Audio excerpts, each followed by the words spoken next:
Hello, and welcome to 100 Subscribers Celebration Week. What is up, guys? It's Mega Chief Fan here. Welcome back to another video. Today I have two major tasks on my hands that I'm going to do in this video. One is to start my 100 Subscribers Celebration Week, where I upload a video every day for 7 days. In fact, I may even transfer to one upload every day from here towards the end of summer if I really like the schedule, but at least for this week, I'm going to be doing 7 videos for 7 days. So, I hope you guys enjoy it. I'm really excited. And also, what's the other task? Well, I am going to be reviewing what I consider the great British novel. And actually, I am quite scared, because it is one of the most critically acclaimed novels of all time. Some people call it the great novel. And I feel like that everybody's going to say, oh, you got this part wrong, or oh, you didn't fully grasp it because you're too young. But for me, this book just blew me away through proportions unparalleled. And what is this book? Drumroll, please. 50 Shades of Grey! No, I'm just kidding. It's Bleak House by Charles Dickens. So, Bleak House. There is so many layers to this book that I cannot even describe it. Everything that's mentioned in this book has a meaning to it. It would be impossible to put one review up to satisfy people with this one book. It's one of those type of books. You can't say everything in one video. In fact, I'm really gonna more go in depth about the story and characters and all of that, while trying to be as spoiler-free as possible, at the same time, not trying to hit in a little bit of the symbolism, but I'm not going to be heavy on the symbolism. I'm going to try to mention at least one of the symbols in this book, or the motifs, but if you're wanting a more analytical review of this book, this is not the place to find it. This is my personal thoughts on Bleak House by Charles Dickens, which is, in my opinion, the great British novel. Why do I say that? Let's get into this.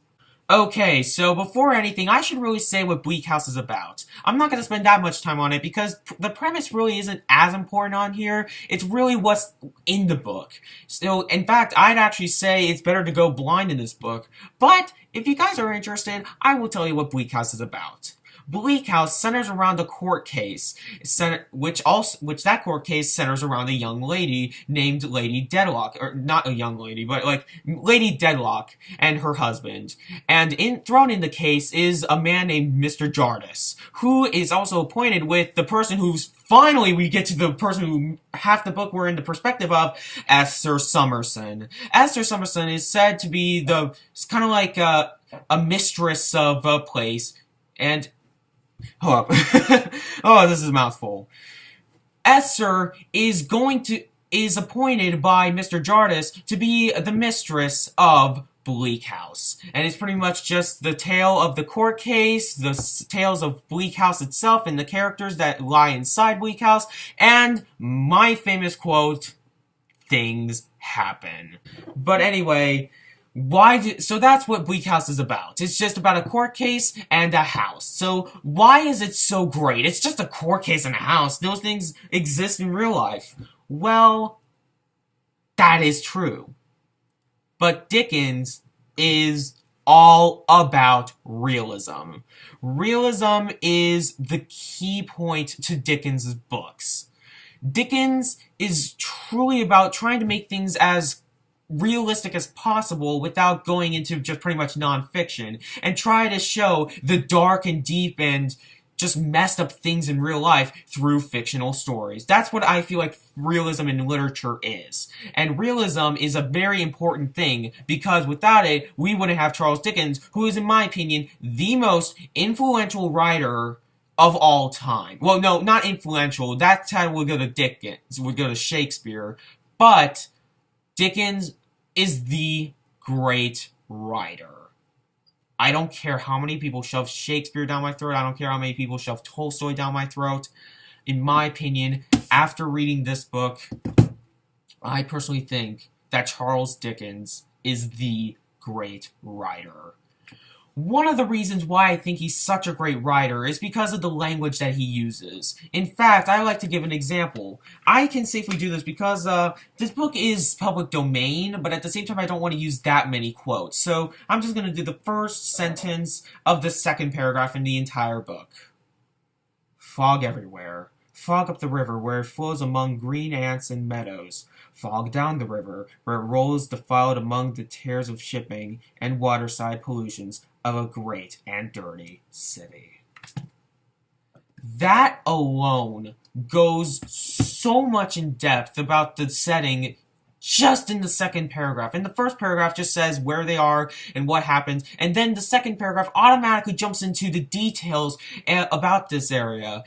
Fog is everywhere in this book, and it's probably the motif that I want to talk about the most, because it's pretty much just, it really shows that this city has no idea what's really going on. They have an idea of what is going on, but it's just so chaotic and so convoluted at times that the fog kind of symbolizes that confusion. It kind of confuses you on what these people see, which is just fog. So they're very narrow-sighted, they're very prejudiced, and it's just, and I think that's the perfect way of describing it very simply. And I know people don't overanalyze everything, but I feel like this fog setting has something to do with this book. And I know this is kind of going a little more in depth than I think Dickens intended to, but at the same time, wouldn't write in fog just to say, oh, it was foggy. If he would have just said, oh, it was foggy, then I would have let that out. But he goes so much in depth about it, and the way that he tells it to us is just gorgeous. Absolutely gorgeous. And it just also describes not only the setting, but the tone as well, which is fantastic, by the way. Many tones are used in Dickens' books. Many tones. And this describes kind of the eerie tone that he kind of uses. Kind of like, it also reminds me of kind of like that graveyard scene where Pitt in Great Expectations, where Pitt first meets the convict, and it's wonderful. Absolutely wonderful language. And that's not the only example I could use, but I don't want to get sued, even though I know this book is public domain. But I just want to make sure. So, anyway, what else do I love about this book? Well, it's kind of easy to say, but the story is amazing. It's just, it fits together so well, and so many ties are tied together to create such a beautiful picture. Like picture it as a quilt, and each quilt, just a giant quilt of 880 pieces, which that's also the page number of this book. And every time something happens, you stitch one together. Like on page 1, you probably have one, and page 2, you have another piece.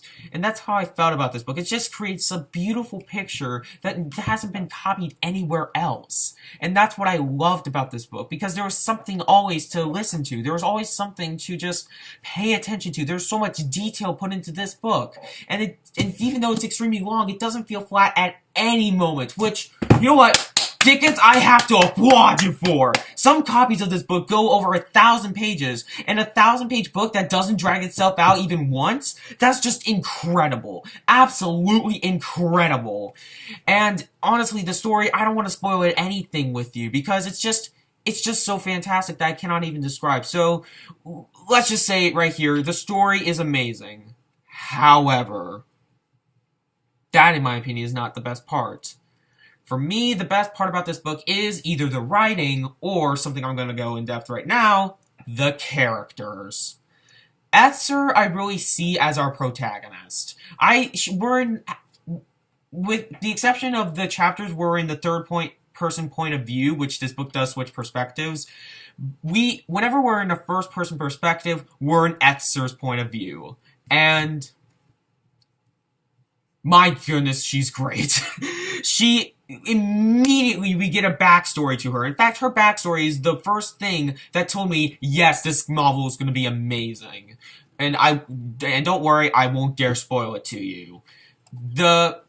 Esther's such a great character. She's so well fleshed out. We really see her interactions with everybody at Bleak House and the court scene, and just in London in general. It's just a fantastic fantastic way of building up a protagonist. It's just great. And I know some people are going to disagree with me on calling Esther the protagonist, but I think so. She gets the most focus out of the entire book, so that's in my opinion, even though she's not the first character introduced. That title, I think, would go to Mr. Jardis. Jardis is unique. He is not really the nicest person in the world, but at the same time, he has this charm to him where you can't really despise him. He's kind of reminds me of an older version of Holden Caulfield. I know this is awful, because probably Holden Caulfield and, besides this similarity, Holden and Jardis don't have anything alike. Anything! But just the whole way of being unlikable, yet really just spectacular at the same time, really, that aspect really reminded me of Holden. That's just my opinion. That's just how I view it. Not my opinion, it's how I view it. But just everything that I love about a great character cast is packed into these characters. The only character that I can possibly say is a little flat is Lady Deadlock, but at the end, it's well worth it. I cannot recommend this character cast. What am I doing? I cannot describe the amazingness of this character cast enough. They go into details about characters that are barely have any impact on the story at all. And that may be a sign of dragging out, but he just does it in such a way that you feel like, yes, these guys are important. These guys will be important. And even if they aren't, you're still satisfied that you were able to meet these characters. So the character cast is probably one of my favorite parts, if not my favorite part about this book. I will remember these characters for a long time. And let's just say this right here. I like Joe. I like Joe, the street sweeper boy. I think he is just... He reminds me of, like, somebody like Oliver Twist or something, which is another Dickens character, but just... Joe was just such a sweet kid, and I'm not gonna spoil what happens to this character, but let's just say things happen. So, what else do I have to say about this book? Not really much if I want to go into spoiler territory, so I'm just going to sum it up with just one more quote from the book. Through Esther's point of view, we are given this. How little I thought when I raised my handkerchief to look upon the tiny sleeper underneath, and seemed to see a halo shine around the child, though through Ada's drooping hair, as her pity bent her head. How little I thought it would... In whose unique bosom that handkerchief would come to lie, after covering the motionless and peaceful breast. Just, do I need to say any more? Do I even need to say any more? I cannot describe my love for this book. It is beautiful, passionate, fantastic, and it even is just... It's a masterpiece. It's the great British novel. It's just... I cannot see myself loving a novel from the land of Brittany more than this. Not even 1984. This has become one of my all-time favorite books, if not in my top 3 favorite books of all time. Do I even need to say what I give this book? Well, I do. So I'll say it. 5 out of 5 stars. Read it now. It's sure it's a beast, but my goodness, is it worth it. I love Dickens, I love Bleak House, and I hope you love it too. So that was the video, guys. I know I didn't go as in-depth as some people may have wanted, but I don't really see myself being the most in-depth reviewer ever. I just want to say what I like about this book and what I didn't like about this book. And honestly, I cannot see myself disliking anything in this book. Even I could probably nitpick a few problems out of there, but that'd be unfair towards the book. So let's just say it's as flawless as a novel can possibly be. So that's the video. If you guys have read Bleak House, what are your thoughts on it? Comment in the section below, and tell me if you haven't read it, tell me if you want to read Bleak House or any other Charles Dickens work, because Dickens is the master. So, as always, I'm Mega Man Chief Fan, and I'll see you later, guys.